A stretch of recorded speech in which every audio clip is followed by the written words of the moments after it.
মাদারীপুরের ঢাকা-বরিশাল মহাসড়কের গোপালপুর মেলকাই এলাকায় আজ রোববার 12 এপ্রিল 2026 বিকেল 4:30টার দিকে সাকুরা পরিবহনের একটি যাত্রীবাহী বাসে অগ্নিকাণ্ডের ঘটনা ঘটেছে।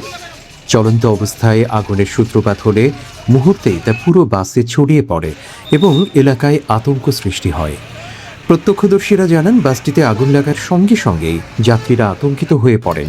গাড়ি পুরোপুরি থামার আগেই অনেক যাত্রী জীবন বাঁচাতে লাফিয়ে নামার চেষ্টা করেন। এ সময় একজন যাত্রী লাফ দিতে গিয়ে বাসের চাকার নিচে পড়ে যান। এদিকে আগুন দ্রুত পুরো বাসে ছড়িয়ে পড়ায় সেটির বেশিরভাগ অংশ পুড়ে যায়। দুর্ঘটনার কারণে মহাসড়কের উভয় পাশে তীব্র যানজটের সৃষ্টি হয় এবং সাধারণ যাত্রীরা চরম ভোগান্তিতে পড়েন।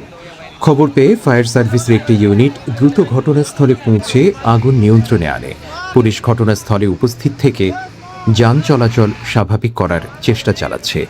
ফায়ার সার্ভিসের স্টেশন অফিসার খোকন জমাদ্দার জানান, কোনো প্রকার ভিকটিম বা নিহত পাওয়া যায়নি। চাকার নিচে একজন পাওয়া গেছে নিহত।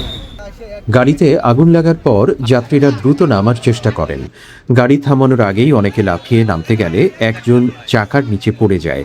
পরে ঘটনাস্থল থেকে তাকে উদ্ধার করি, কিন্তু ততক্ষণে তিনি মারা যান। নিহত ব্যক্তির পরিচয় এখনো জানা যায়নি।